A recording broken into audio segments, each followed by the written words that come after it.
Madam ಅದನ್ನೇ ಅಮೆರಿಕಾದಲ್ಲಿ class ತಗೋತಾ ಇದ್ರಲ್ಲ, ಅವಾಗ ಸ್ಟೂಡೆಂಟ್ಸು ಅಲ್ಲಿಯವರು ಇರ್ತಿದ್ರಾ ಮ್ಯಾಮ್? ಅಮೇರಿಕನ್ಸ್ ಇರ್ತಿರ್ಲಿಲ್ಲ, ಬಟ್ ನಮ್ಮವರು ಅಂದರೆ ಇಂಡಿಯನ್ಸ್ ಬೇಸಿಕಲಿ. ಕನ್ನಡದವ್ರು ಕಮ್ಮಿ, ಒಂದು ಸ್ವಲ್ಪ ಜನ ಸ್ಟೂಡೆಂಟ್ಸ್ ಇದ್ದರು. ಬಟ್ ಹಿಂದೂಸ್ತಾನಿ ಅಂತ ತಕ್ಷಣ ಸಾಮಾನ್ಯವಾಗಿ ನಾರ್ತ್ ಇಂಡಿಯನ್ಸು. ಸೊ ಸುಮಾರು ಜನ ಇದ್ದರು, ಚಿಕ್ಕ ಮಕ್ಕಳು ದೊಡ್ಡವರು ಎಲ್ಲರೂ ಕಲಿತಾ ಇದ್ರು. ನಾನು ಕೇಳ್ಪಟ್ಟಿರೋ ಹಾಗೆ ಅಲ್ಲಿ ಕಲೆಗೆ ತುಂಬ ಬೆಲೆ ಇದೆ ಅಂತ.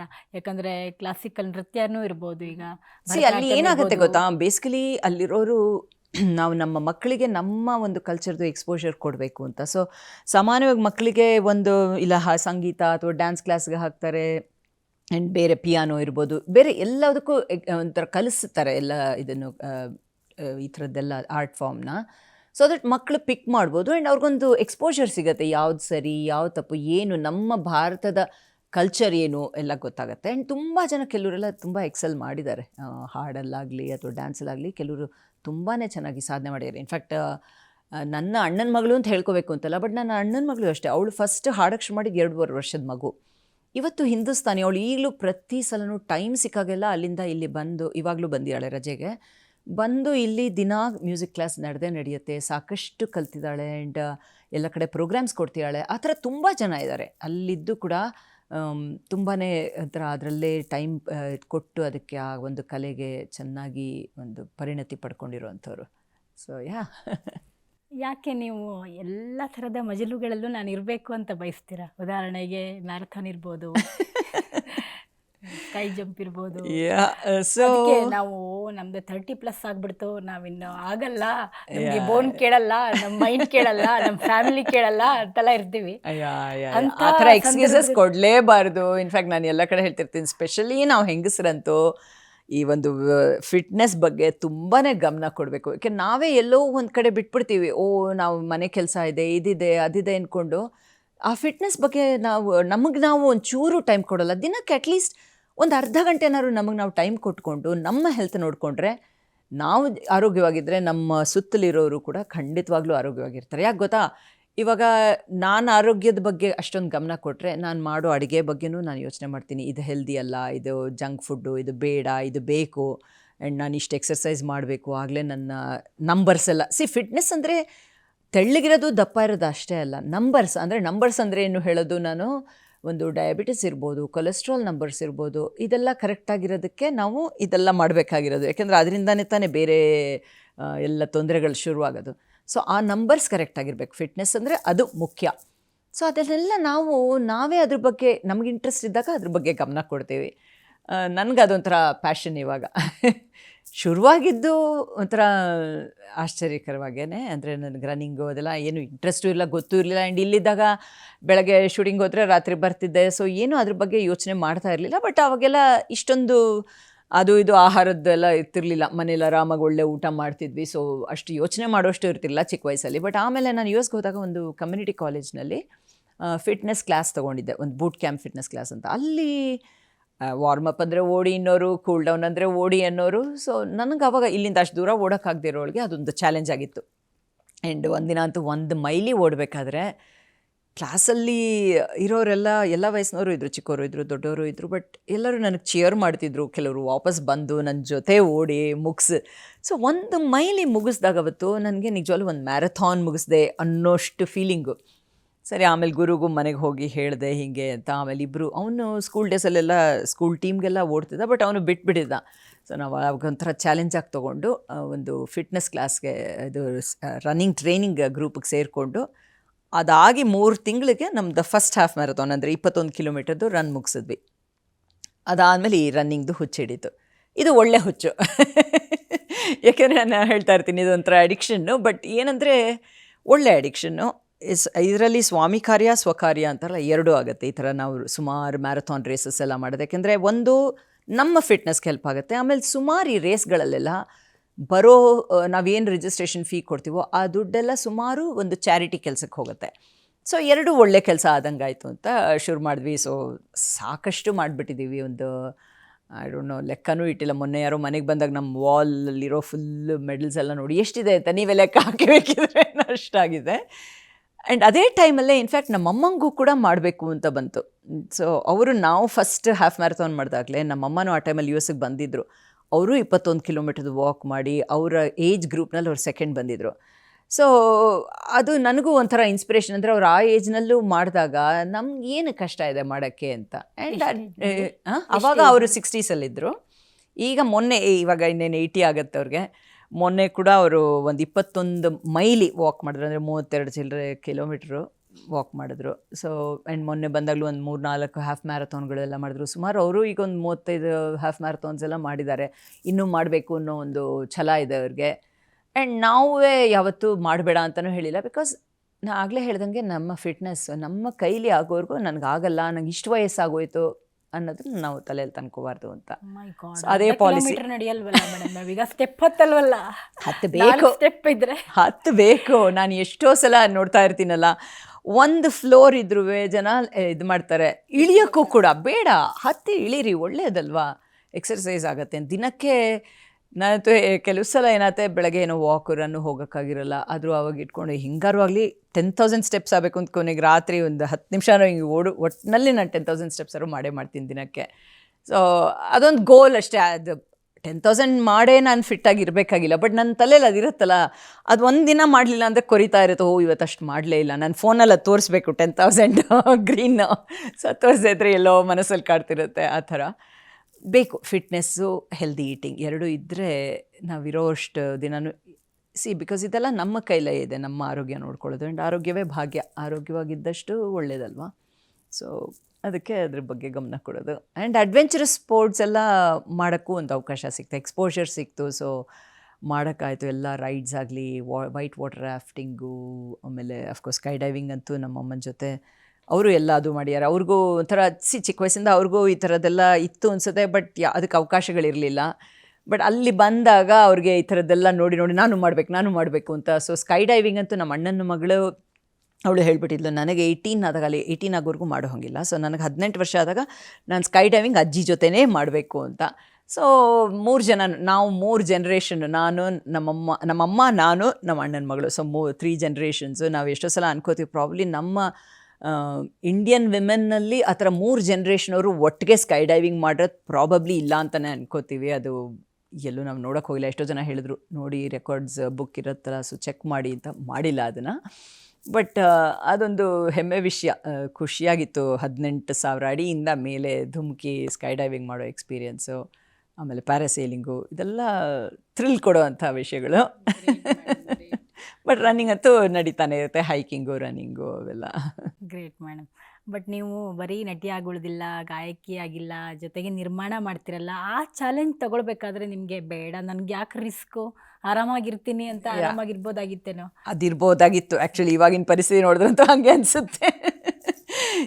ಬಬ್ರು ನಿರ್ಮಾಣ ಮಾಡಬೇಕು ಅನ್ನೋ ತಲೆಯಲ್ಲಿರಲಿಲ್ಲ. ಬಬ್ರು ಸಿನಿಮಾ ಆಗಿದ್ದು ಹೇಗೆ ಅಂದರೆ, ಅಲ್ಲಿ ಸುಜಯ್ ರಾಮಯ್ಯ ಅಂತ ಇದರಲ್ಲಿದ್ದಾರೆ US ಅಲ್ಲಿ. ಅವರು ಒಂದು ಗ್ರೇ ಅಂತ ಒಂದು ಸಿನಿಮಾ ಮಾಡಿದ್ರು, ಶಾರ್ಟ್ ಫಿಲ್ಮ್, 4 minutes ಇದೆ. ಅದು ಈ ಪೈರಸಿ ಬಗ್ಗೆ, ಅಂದರೆ ಇವತ್ತು ನಮ್ಮ ಸಿನಿಮಾಗಳು ರಿಲೀಸ್ ಆಗತ್ತರ ಅಷ್ಟರಲ್ಲೇ ಪೈರೇಟೆಡ್ ಕಾಪೀಸ್ ಎಲ್ಲ ಬಂದ್ಬಿಡತ್ತಲ್ಲ. ಸೊ ಅದ್ರ ಬಗ್ಗೆ ಒಂದು ಗ್ರೇ ಅಂತ ಸಿನಿಮಾ ಮಾಡಿದರು. ಅದರಲ್ಲಿ ನಾನು ಮಾಡಿದ್ದೆ. ಅದರಲ್ಲಿ ಒಂಥರ ನಂದು ಡಬಲ್ ಆ್ಯಕ್ಟಿಂಗ್ ಥರ ಮಾಡಿ, ಕಾನ್ಸೆಪ್ಟ್ ತುಂಬ ಚೆನ್ನಾಗಿದೆ. ಇದರಲ್ಲಿದೆ, ಆನ್ಲೈನು ನೋಡ್ಬೋದು ನೀವು. ಸೊ ಅದು ಮಾಡ್ತಾ ಇದ್ದಾಗ ಅವ್ರಿಗೆ ಈ ಐಡಿಯಾ ಬಂತು ಬಬ್ರುದು, ಒಂದು ಟ್ರಾವೆಲ್ ಸಿನಿಮಾ ಮಾಡೋಣ, ಒಂದು ಹಾಲಿವುಡ್ ಸ್ಟೈಲ್ನಲ್ಲಿ ಮಾಡೋಣ ಅಂತ. ಸೊ ಆ ಟೈಮಲ್ಲಿ ನಾವು ಮಾಡೋಣ ಅಂತ ಹೇಳಿ, ನಮ್ಮ ಫ್ರೆಂಡ್ಸ್ ಎಲ್ಲ ನೀವು ಮಾಡ್ತೀರಾ ಅಂದರೆ ನಾವು ಸಪೋರ್ಟ್ ಮಾಡ್ತೀವಿ ಅಂತ ಹೇಳಿ ಶುರುವಾಗಿದ್ದು Suman Nagarkar productions.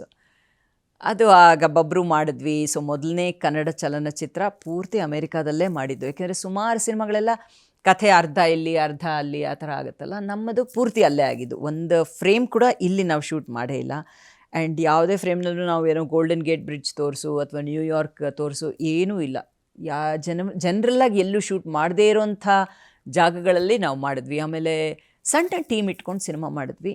But Hollywood Kannada film ಅಂತ ಹೇಳ್ಕೊತೀವಿ. ಯಾಕೆಂದರೆ ಹಾಲಿವುಡ್ ಪ್ರಾಜೆಕ್ಟ್ಸಲ್ಲಿ ಕೆಲವರು ಕೆಲಸ ಮಾಡಿದಂಥವರು ಕೂಡ ನಮ್ಮ ಸಿನಿಮಾದಲ್ಲಿ ಕೆಲಸ ಮಾಡಿದ್ರು. ಸೊ ಒಂದು ಒಳ್ಳೆ ಸಿನಿಮಾ ಮಾಡಿದ್ವಿ, ಇನ್ನೂ ಹೆಮ್ಮೆ ಇದೆ. ಬಟ್ ಅದರಿಂದ ರಿಯಲೈಸ್ ಆಗಿದ್ದೆ ಏನಂದರೆ, ಆ್ಯಕ್ಟಿಂಗ್ ಈಸಿ, ಸಿನಿಮಾ ಮಾಡೋದು ಈಸಿ, ಒಂದು ಪ್ರೊಡಕ್ಷನ್ ಮಾಡಿ ಸಿನಿಮಾ ಮಾಡಿಬಿಡ್ಬೋದು. ಬಟ್ ರಿಲೀಸು ಅದೆಲ್ಲ ಇದೆಯಲ್ಲ, ಅದು ಕಷ್ಟ, ಅದು ದೊಡ್ಡ ಪಾಠ ಕಲಿಸುತ್ತೆ. ಅದಾದ ನಂತರ ಇನ್ನೊಂದು ಬ್ರಾಹ್ಮಿ ಅಂತ ಒಂದು ಚಿತ್ರ ಮಾಡಿದ್ವಿ. ಅದಿನ್ನೂ ರಿಲೀಸ್ ಮಾಡಿಲ್ಲ, ಬಿಕಾಸ್ ಕೋವಿಡ್ ಆಯಿತು, ಎಲ್ಲ ಆಯಿತು. ಸೊ ರಿಲೀಸ್ ಮಾಡಿಲ್ಲ. 2 ಸಿನಿಮಾಗಳು ನಮ್ಮ ಪ್ರೊಡಕ್ಷನಿಂದ ಮಾಡಿದ್ದು. ಅದೇ ಮೇಡಮ್, 25 ವರ್ಷದ ಹಿಂದೂ ಈಗ ನೋಡೋದಾದ್ರೆ ನಿಮಗೆ ಏನು ವ್ಯತ್ಯಾಸ ಅನಿಸುತ್ತೆ ಇಂಡಸ್ಟ್ರಿ? ಒಂದಂತೂ ಅಫ್ಕೋರ್ಸ್ ಏನು ಹೇಳ್ಬೋದಂದರೆ ಡಿಜಿಟಲ್ ವರ್ಸಸ್ ಫಿಲ್ಮ್ ಅಲ್ವಾ. ಫಿಲ್ಮ್ ರೀಲ್ ನಾನು ಅವಾಗ ಮಾಡ್ತಿದ್ದಾಗ ಫಿಲ್ಮ್ ರೀಲು, ಈಗ everything is digital. So way of filming is very different. ಆಗೆಲ್ಲ ನಾವು ರಿಹರ್ಸ್ ಮಾಡ್ತಿದ್ವಿ, ಬಟ್ ಒನ್ ಟೇಕ್ 2 ಟೇಕ್ ಇಲ್ಲಾಂದರೆ ರೀಲ್ ತುಂಬ ಎಕ್ಸ್ಪೆನ್ಸಿವ್. ಸೊ ಯಾವ ಒಂದು ಇದು ಇಲ್ಲದೆ ಬೇಗ ಬೇಗ 1 ಟೇಕ್ 2 ಟೇಕ್ ಮಾಡಿಬಿಟ್ರೆ ತುಂಬ ಸೇವ್ ಆಗೋದು ಪ್ರೊಡ್ಯೂಸರ್ಗೂ ಕೂಡ. ಆ್ಯಂಡ್ ಈಗೇನಾಗಿದೆ ಅಂದರೆ ಡಿಜಿಟಲ್. ಸೊ ಈ ಆ್ಯಂಗಲಿಂದನೂ ತೆಗೆಯೋಣ, ಹಿಂಗೂ ತೆಗೆಯೋಣ, ಹಾಗೂ ತೆಗೆಯೋಣ ಅಂತ ಟೈಮ್ ಜಾಸ್ತಿ ಹೋಗ್ತಾ ಹೋಗುತ್ತೆ, ಪ್ರೊಡಕ್ಷನ್ ಕಾಸ್ಟ್ ಜಾಸ್ತಿ ಆಗುತ್ತೆ. ಅದನ್ನು ನಾನು ಅಟ್ಲೀಸ್ಟ್ ನಾನು ಮಾಡಿರೋ ಕೆಲವು ಇದರಲ್ಲಿ ಅಬ್ಸರ್ವ್ ಮಾಡಿರೋ ವಿಷಯ ಇದು. ಆ್ಯಂಡ್ ಈಗ ಎಲ್ಲರಿಗೂ ಅಭ್ಯಾಸ ಇರೋದೇನು, ಒಂದು ಶಾರ್ಟ್ ಆದ ತಕ್ಷಣ ಹೋಗ್ತೀವಿ ಮಾನಿಟ್ರ್ ನೋಡೋದು, ಅದೆಲ್ಲ ನನಗಿವತ್ತಿಗೂ ಅದ್ರ ಕಡೆ ಗಮನ ಹೋಗಲ್ಲ. ಯಾಕೆಂದರೆ ನಾವು ಅವಾಗೆಲ್ಲ ಮಾನಿಟ್ರ್ ನೋಡೋ ಮಾನಿಟರೇ ಇರ್ತಿರ್ಲಿಲ್ಲ. ಕ್ಯಾಮ್ರಾಮನ್ನು ಓಕೆ, ಶಾರ್ಟ್ ಓಕೆ ಅಂದರೆ ಡೈರೆಕ್ಟ್ರಿಗೆ ಹಾಗೆ ನೋಡೋರು, ಆ್ಯಕ್ಟಿಂಗ್ ಓಕೆ ಅನ್ನಿಸ್ತು, ಕ್ಯಾಮ್ರಾಮನ್ಗೆ ಎಲ್ಲ ಟೆಕ್ನಿಕಲಿ ಎಲ್ಲ ಸರಿ ಇದೆ ಅನಿಸಿದ್ರೆ ಶಾರ್ಟ್ ಓಕೆ ಅಷ್ಟೇ. ಯಾರಿಗೂ ಮಾನಿಟ್ರ್ ನೋಡೋ ಅವಕಾಶನೇ ಇರ್ತಿರ್ಲಿಲ್ಲ. ನಾವು ನಮ್ಮ ಡಬ್ಬಿಂಗ್ ಟೈಮ್ನಲ್ಲೇ ನಾವು ನೋಡ್ತಾ ಇದ್ದಿದ್ದು ನಮ್ಮ ಇದನ್ನು. ಈಗೇನಾಗುತ್ತೆ, ಶಾರ್ಟ್ ಕಟ್ ಅಂದ ತಕ್ಷಣ ಎಲ್ಲರೂ ಮಾನಿಟ್ರ್ ಕಡೆ. ಸೊ ಹಾಗೆಲ್ಲ ಆದಾಗ ಟೈಮ್ ವೇಸ್ಟ್ ಆಗುತ್ತೆ. ಅದು ನನಗೆಲ್ಲೋ ಒಂದು ಕಡೆ ಕುಟುಕ್ತಾ ಇರುತ್ತೆ, ಯಾಕೆ ಹಿಂಗೆ ಟೈಮ್ ವೇಸ್ಟ್ ಮಾಡೋದು ಅಂತ. ಬಟ್ ಕ್ರಿಯೇಟಿವಿಟಿ ಈಗ ತುಂಬಾ ಇದಾಗಿದೆ. And out of the box ಯೋಚನೆ ಮಾಡೋವಂಥ ನಿರ್ದೇಶಕರು ಜಾಸ್ತಿ ಆಗ್ಯಾರ. ಯಾಕೆಂದರೆ ಹಿಂದೆಲ್ಲ ಒಂದು ಸೆಟ್ ಫಾರ್ಮುಲಾ ಇತ್ತು, ಅಂಥ ಟೈಮ್ನಲ್ಲೇ ಬೆಳದಿಂಗಳ ಬಾಲೆ ಬಂತು. ಬಟ್ ಅದ್ರದ್ದು ಎಷ್ಟು ಮಹಾ ಇದೆ ಅಲ್ವಾ ಸಿನಿಮಾಗಳು. ಸೊ ಒಂದು ಸೆಟ್ ಫಾರ್ಮುಲಾ ಇಲ್ಲ, ಫ್ಯಾಮಿಲಿ ಕಥೆ ಇಲ್ಲ, ಆ್ಯಕ್ಷನ್ನು ಇಲ್ಲ, ಇದು ಅಂತಿತ್ತು. ಬಟ್ ಈಗ ಅದೇ ಚೌಕಣ್ಣಲ್ಲೂ ಬೇರೆ ಬೇರೆ ಥರ ಮಾಡುವಂಥ ಯುವ ನಿರ್ದೇಶಕರು ಸಾಕಷ್ಟು ಹೊಸ ಐಡಿಯಾಗಳೊಂದಿಗೆ ಬರ್ತಿದ್ದಾರೆ. So that's A good development. ನಮಗೂ ಡೈರೆಕ್ಷನ್ ಪ್ಲ್ಯಾನ್ ಇದೆ ಅಂತ ಕೇಳ್ಪಟ್ಟೆ. ಇದೆ, ಬಟ್ ಏನು ಮಾಡಿಲ್ಲ. ಆ್ಯಕ್ಟಿಂಗ್ ಐ ಥಿಂಕ್ ಬೆಸ್ಟ್ ಅನಿಸುತ್ತೆ. ಮಾಡಬೇಕು, ಎಕ್ಸ್ಪೀರಿಯನ್ಸ್ ಇಷ್ಟಿದೆ, ಮಾಡೋದು ಒಳ್ಳೇದು ಅನಿಸುತ್ತೆ. ಬಟ್ ಸೀರಿಯಸ್ ಆಗಿ ಯೋಚನೆ ಮಾಡಿಲ್ಲ. ಮಾಡಿದ್ರೆ ಯಾವ ಥರ ಮಾಸ್ ಸಬ್ಜೆಕ್ಟ್ ಮಾಡಬೇಕು ಅಥವಾ ಒಂದು ಎಫೆಕ್ಟ್ ಮನಸ್ಸಿಗೆ ತಟ್ಟೋ ಅಂಥದ್ದೇ. ಐ ಮೀನ್ ನನ್ನ ಇದಿರೋದೇ ಹಾಗಲ್ಲ. ಸೊ ಸಿಂಪಲ್ ಸ್ಟೋರಿ ಹಾಗೇ ಇರಬೇಕು ಅಂತ. ಬಟ್ ಸದ್ಯಕ್ಕೆ ಯೋಚನೆ ಮಾಡಿಲ್ಲ ಅದ್ರದ್ದು. ದಿನಚರಿ ಹೇಗಿರುತ್ತೆ ಮೇಡಮ್ ನೀವು ಶುರು ಮಾಡೋದಾದರೆ? ನಾನು ಅಂದ್ಕೊಂಡಂಗೆ ಅಮೇರಿಕಾದಲ್ಲೂ ಇಲ್ಲೂ ಏನು ತುಂಬ ಏನು ಬದಲಾವಣೆ ಇರಲ್ಲ, ಅದೇ ಎದ್ದೇಳೋದು ಜಾಗ ಬೇರೆ ಅಷ್ಟೇ. ಹೇಳಿ ದಿನಚರಿ ಬಗ್ಗೆ ಒಂದು ಚುಟುಕಾಗಿ ಹೇಳೋದಾದ್ರೆ. ದಿನಚರಿ ಅಂದರೆ ಸಾಮಾನ್ಯವಾಗಿ ಇಲ್ಲಿದ್ದಾಗಂತೂ ತುಂಬ ಬೇಗ ಹೇಳ್ತೀವಿ, 4:45 ಒಳಗೆಲ್ಲ. ಯಾಕೆಂದ್ರೆ 5:05 ಒಳಗೆ ವಾಕಿಂಗ್ ರನ್ನಿಂಗ್ ಹೋಗಲಿಲ್ಲ ಅಂದರೆ ಆಮೇಲೆ ಟ್ರಾಫಿಕ್ ಜಾಸ್ತಿ ಆಗ್ಬಿಡುತ್ತೆ, ಹೋಗೋಕ್ಕಾಗಲ್ಲ ಅಂತ. ಅಲ್ಲಿ ಸ್ವಲ್ಪ ಇನ್ನು ಚೂರು ರಿಲ್ಯಾಕ್ಸ್ಡ್ ಇದಿರುತ್ತೆ, ಯಾಕೆಂದರೆ ಟ್ರಾಫಿಕ್ದೇನು ತೊಂದರೆ ಇರಲ್ಲ. ಆ್ಯಂಡ್ ವಾಕು ರನ್ಗೆ ಬೇರೆ ಟ್ರೇಲ್ಸ್ ಇರುತ್ತೆ. ಸೊ ಆರಾಮಾಗಿ ನಮ್ಮ ಪಾಡಿಗೆ ನಾವು ಹೋಗ್ಬೋದು. ಅದರಿಂದ ಅಲ್ಲಿ ಅದ್ರದ್ದು ಇರಲ್ಲ. ಬಟ್ ಸಮ್ಮರಲ್ಲಿ ಅಲ್ಲಿ ತುಂಬ ನಾವಿರೋ ಜಾಗದಲ್ಲಿ ಹೀಟ್ ಜಾಸ್ತಿ, ಹಾಗಾಗಿ ಅಲ್ಲೂ ಸ್ವಲ್ಪ ಬೇಗ ಎದ್ದು ಸಮ್ಮರಲ್ಲಿ ಬೇಗ ಹೋಗ್ತೀವಿ. ಚಳಿಗಾಲದಲ್ಲಿ ಎಷ್ಟೊತ್ತಿಗೆ ಹೋದರೂ ಚಳಿನೇ ಇರುತ್ತೆ, ಸೊ ಯೋಚನೆ ಇಲ್ಲ. ಬಟ್ ಬೆಳಗ್ಗೆ ಏಳೋದು ನನಗೆ ತಕ್ಷಣ ಟೀ ಅಂತೂ ಬೇಕೇ ಬೇಕು. ಇಷ್ಟೇ ಕುಡಿಯೋದು, ಬಟ್ ದಿನಕ್ಕೆ ಬೆಳಗ್ಗೆ ಒಂದು ಸಲ, ಮಧ್ಯಾಹ್ನ 3 ಗಂಟೆಗೆ ಒಂದು ಸಲ ನಂಗೆ ಟೀ ಬೇಕೇ ಬೇಕು. ಅದು compulsory. Ginger tea, no sugar and ಸ್ವಲ್ಪನೇ ಹಾಲು ಅಷ್ಟೇ, ಬಟ್ ಬೇಕೇ ಬೇಕು ಟೀ ಕುಡಿಯೋದು. ಆ್ಯಂಡ್ ಇಲ್ಲಾದರೆ ವಾಕ್ ಹೋಗಿ ಬಂದು ಬ್ರೇಕ್ಫಾಸ್ಟು, ಇಲ್ಲ ಅಲ್ಲಿ ಸಾಮಾನ್ಯವಾಗಿ ನಾನು ಬ್ರೇಕ್ಫಾಸ್ಟ್ ಮುಗಿಸ್ಕೊಂಡು ಆಮೇಲೆ ಜಿಮ್ಮು 2 ಅವರ್ಸ್ ಜಿಮ್ಗೆ ಹೋಗ್ತೀನಿ, ವೆಯ್ಟ್ಸ್ ಮಾಡ್ತೀನಿ. ಅದಕ್ಕೆಲ್ಲ ಬ್ರೇಕ್ಫಾಸ್ಟ್ ಆದಮೇಲೆ ಮಾಡ್ತೀನಿ. ಸಾಮಾನ್ಯವಾಗಿ ಬ್ರೇಕ್ಫಾಸ್ಟು ಓವರ್ನೈಟ್ ಓಟ್ಸು, ಅದಕ್ಕೊಂಚೂರು ಸಕ್ಕರೆ ಏನೂ ಹಾಕಲ್ಲ, ಒಂದಿಷ್ಟು ಚಿಯಾ ಸೀಡ್ಸು, ನಟ್ಸು, ಆ ಥರ ಪ್ರೋಟೀನ್ ಎಲ್ಲ ಏನೇನು ಬೇಕೋ ಆ ಥರದ್ದು ಹಾಕಿ, ಹಾಲು ಹಾಕಿ ಕಲಸಿಟ್ಟು ತಿನ್ನೋದು. ಆಮೇಲೆ ಒಂದು ಪ್ರೋಟೀನ್ ಶೇಕ್, ವರ್ಕೌಟ್ ಮುಗಿಸ್ಕೊಂಡು ಪ್ರೋಟೀನ್ ಶೇಕು, ಅದು ಅಡುಗೆ ಊಟ. ದೆನ್ ಅಫ್ಕೋರ್ಸ್ ಬೇರೆ ಏನಾದ್ರು ಕೆಲಸಗಳಿರುತ್ತೆ. ಗಾರ್ಡನಿಂಗ್ ನನಗೆ ತುಂಬ ಇಷ್ಟ. ನಮ್ಮ ಮನೇಲಿ ಸಾಕಷ್ಟು ಗಿಡಗಳು ಹಾಕ್ಕೊಂಡಿದ್ದೀವಿ. ಸೊ ಅದನ್ನ ನೋಡ್ಕೊಳ್ಳೋ ಕೆಲಸ ಇದ್ದೇ ಇರುತ್ತೆ. ಆಮೇಲೆ ಫ್ರೆಂಡ್ಸ್ ಜೊತೆ ಏನಾದ್ರು ಒಂದು ಗೆಟ್ ಟುಗೆದರ್ ಇದ್ದೇ ಇರುತ್ತೆ. ವೀಕ್ ಡೇಸ್ ಕೂಡ ಎಷ್ಟೋ ಸಲ ಮೀಟ್ ಮಾಡ್ತೀವಿ. ಸಾಯಂಕಾಲ ಒಂದು ಸಾಧ್ಯವಾದರೆ ಒಂದು ವಾಕಿಗೆ ಹೋಗಿ ಬರೋದು. ಏನಾದ್ರು ಬೇಗ ಮಲ್ಕೋತೀವಿ, ಒಂದು 7-7:15 ಡಿನ್ನರ್ ಮುಗಿಸ್ಬಿಟ್ರೆ 10 ಗಂಟೆ ಒಳಗೆ ಮಲ್ಕೊಂಡ್ಬಿಡ್ತೀವಿ ಅಷ್ಟೇ. ಸಿಂಪಲ್. ಹೋಗಿ ಸಿನಿಮಾ ನೋಡ್ತೀರಾ? ಅಲ್ಲಿ ನಾವಿರೋ ಊರಲ್ಲಿ ನಮ್ಮ ಕನ್ನಡ ಸಿನಿಮಾ ಬಂದ್ರಂತೂ ಖಂಡಿತ ನೋಡ್ತೀವಿ. ಕೆಲವು ಸಲ ಬೇಜಾರು ಆಗುತ್ತೆ, ಅಲ್ಲಿ ಹೋದಾಗ ಇಬ್ಬರು ನೋಡ್ತಿರ್ತಾರೆ, 4 ಜನ ಕೂತ್ಕೊಂಡು ನೋಡ್ತಿರ್ತಾರೆ. ಅಯ್ಯೋ ಇಷ್ಟೇ ಜನನ ಅನಿಸುತ್ತೆ. ಮುಂಚೆಲ್ಲ ತುಂಬ ಜನ ಬರೋರು. ಈಗೇನಾಗಿದೆ, ಸಿನಿಮಾಗಳಿಗೆ ಇಲ್ಲಿ ಹೇಗಾಗಿದೆಯೋ ಹಾಗೆ ಅಲ್ಲೂ ಕನ್ನಡ ಸಿನಿಮಾಗೆ ಜನ ಬರೋದು ಕಮ್ಮಿ ಆಗಿಬಿಟ್ಟಿದೆ. ಸೊ ಅದು ಬೇಜಾರಾಗುತ್ತೆ. ಬಟ್ ನಮ್ಮೂರಲ್ಲಿ ಯಾವುದೇ ಕನ್ನಡ ಸಿನಿಮಾ ಬಂದರೂ ಹೋಗ್ತೀವಿ. ಅದರ್ವೈಸ್ ಬೇರೆ ನಮ್ಮ ಇಂಗ್ಲೀಷ್ ಸಿನಿಮಾಗಳನ್ನೂ ನೋಡ್ತೀವಿ ಅಷ್ಟೇ. ಬಟ್ ಇವಾಗ ಥಿಯೇಟ್ರಲ್ಲೂ ಜಾಸ್ತಿ ನೋಡ್ತೀವಿ ಆ್ಯಂಡ್ ಮನೆಯಲ್ಲೂ ಕೂತ್ಕೊಂಡು ನೋಡ್ತೀವಿ. ದಿನ ಸಾಮಾನ್ಯವಾಗಿ ಬೆಳಗ್ನೊತ್ತು ಟಿ ವಿ ಆನ್ ಮಾಡಲ್ಲ, ಬಟ್ ರಾತ್ರಿ 8 ಗಂಟೆ ಮೇಲೆ ಸ್ವಲ್ಪ ಹೊತ್ತು ಟಿ ವಿ ನೋಡ್ತೀವಿ ಅಷ್ಟೇ. ಮೇಡಮ್, ಅದನ್ನೇ ಮೇಜರ್ ಬದಲಾವಣೆ ತಾವು ಗಮನಿಸಿದ್ರಿ. ಆಗ ಜನ ಜಾಸ್ತಿ ಬರ್ತಿದ್ರು, ಆಡಿಯನ್ಸ್ ತುಂಬ ಇರ್ತಿದ್ರು. ಈಗ ಎಷ್ಟು ಒಳ್ಳೆ ಸಿನಿಮಾ, ಏನೋ ಕ್ರಿಯೇಟಿವ್ ಆಗಿ ಏನೋ ಮಾಡ್ತೀವಿ ಅಂದರೂ ಜನ ಬರಲ್ಲ. ಏನು ಇರ್ಬೋದು ಅಂತ ತಮ್ಗೆ ಅನಿಸುತ್ತೆ? Covid changed everything. ಕೋವಿಡ್ಗೆ ಮುಂಚೆನೂ ಜನ ಬರೋರು ಥಿಯೇಟ್ರಿಗೆ. ಕೋವಿಡ್ ಆದಮೇಲೆ ಏನಾಯಿತು, ಆ ಟೈಮಲ್ಲಿ ಸಿನಿಮಾ ರಿಲೀಸ್ ಆಗ್ತಿರಲಿಲ್ಲ. ಆಮೇಲೆ ಜನಕ್ಕೆ ಎಕ್ಸ್ಪೋಜರ್ ಸಿಕ್ತು ವರ್ಲ್ಡ್ ಸಿನಿಮಾ, ವರ್ಲ್ಡ್ ಕಾಂಟೆಂಟ್ಗೆ. ಬೇಸಿಕಲಿ ಸಿನಿಮಾ ಅಂತಲೇ ಎಲ್ಲ, ವೆಬ್ ಸೀರೀಸ್ ಇರ್ಬೋದು, ಯಾವುದೇ ಇರ್ಬೋದು, ಈ OTT ಪ್ಲ್ಯಾಟ್ಫಾರ್ಮ್ಸಲ್ಲಿ ಎಲ್ಲ ಭಾಷೆ ಸಿನಿಮಾಗಳು, ಸೀರೀಸ್ನ ಎಲ್ಲ ನೋಡೋ ಒಂದು ಅವಕಾಶ ಸಿಕ್ತಲ್ಲ. ಸೊ ಜನಕ್ಕೆ ಅದು ಅಭ್ಯಾಸ ಆಗೋಯ್ತು. ಆ ಟೈಮಲ್ಲಿ ಆಚೆ ಹೋಗಬೇಕಾಗೇ ಇಲ್ಲ, ನಾವು ಸಿನಿಮಾ ನೋಡೋಕೆ ಥಿಯೇಟ್ರಿಗೆ ಹೋಗಬೇಕಾಗಿಲ್ಲ, ಮನೇಲಿ ಕೂತೆ ಎಲ್ಲ ನೋಡ್ಬೋದಲ್ಲ ಅಂತ. ಸೊ ಅಲ್ಲಿ ನಾವು ಆಡಿಯನ್ಸ್ನ ಕಳ್ಕೊಂಬಿಟ್ವಿ. ಆಮೇಲೆ ಏನಾಯ್ತು, ಒಂದು ಸಲ ಮನುಷ್ಯಂಗೆ ಯಾವುದೇ ಆಗಲಿ ಒಂದು ರೂಟೀನ್ ಅಭ್ಯಾಸ ಆದಮೇಲೆ ಮತ್ತು ಆಚೆ ಬಂದು ನೋಡಬೇಕು ಅಂದರೆ ಸ್ವಲ್ಪ ಕಷ್ಟ. ಅದು ಬೇಜಾರಾಗುತ್ತೆ. ಅಂದರೆ ಕೆಲವು ಸಿನಿಮಾಗಳು ನೀವು ಥಿಯೇಟ್ರಲ್ಲಿ ನೋಡಿದ್ರೆ ಸಿಗೋ ಮಜಾ ಮನೇಲಿ ಏನೋ ಡಿಸ್ಟ್ರಾಕ್ಷನ್ಸ್ ಇದ್ದೇ ಇರುತ್ತೆ. ಎಲ್ಲ ಫೋನ್ ನೋಡ್ತಿರ್ತೀವಿ, ಸಡನ್ನಾಗಿ ಯಾವುದೋ ಮೆಸೇಜ್ ಬರುತ್ತೆ, ಇನ್ನೇನೋ ಕಾಲ್ ಬರುತ್ತೆ, ಅಷ್ಟರಲ್ಲಿ ಇದ್ರ ಕಡೆ ಇನ್ಸ್ಟಾ ಕಡೆ ಹೋಗ್ತೀವಿ, ಇನ್ನೇನೋ ನೋಡ್ತೀವಿ, ಮತ್ತು ಅಲ್ಲಿ ಚೂರು ನೋಡೋದು ಪಾಸ್ ಮಾಡ್ತೀವಿ. ಅದೆಲ್ಲ ಥಿಯೇಟ್ರಲ್ಲಿ ಸಾಧ್ಯ ಇಲ್ಲ. ಸೊ ನನಗಿವತ್ತಿಗೂ ಥಿಯೇಟ್ರಿಗೆ ಹೋಗಿ ಸಿನಿಮಾ ನೋಡೋಕ್ಕೆ ತುಂಬಾ ಇಷ್ಟ. ಯಾಕೆಂದರೆ ಅಲ್ಲಿ ಹೋದ್ಮೇಲೆ ನೀವು ಫುಲ್ಲು ಫೋಕಸ್ ಮಾಡಿ ಸಿನಿಮಾ ನೋಡ್ತೀರ. ಬಟ್ ಅದು ಇವಾಗಿನ ಇದಕ್ಕೆ ಜನಕ್ಕೆ ಬೇಕಾಗಿಲ್ಲ ಅನಿಸುತ್ತೆ. ರೀಸೆಂಟಾಗಿ ಯಾವ ಕನ್ನಡ ಸಿನಿಮಾ ನೋಡಿದ್ರೆ ತುಂಬ ಇಷ್ಟ ಆಯಿತು ನಿಮಗೆ? ರೀಸೆಂಟಾಗಿ ನಾನು ಆ್ಯಕ್ಚುಲಿ ಬೆಂಗಳೂರಿಗೆ ಬಂದಮೇಲೆ ಇದುವರೆಗೂ ಯಾವುದು ನೋಡಿಲ್ಲ. ಅಲ್ಲೂ ಇತ್ತೀಚೆಗೆ ಯಾವುದು ರಿಲೀಸ್ ಆಗಿಲ್ಲ. ಸೊ ನೋಡಬೇಕು. KGF ನೋಡಿದ್ರಾ? KGF ಎಲ್ಲ ನೋಡಿದ್ದೆ. ಇಷ್ಟ ಆಯ್ತಾ?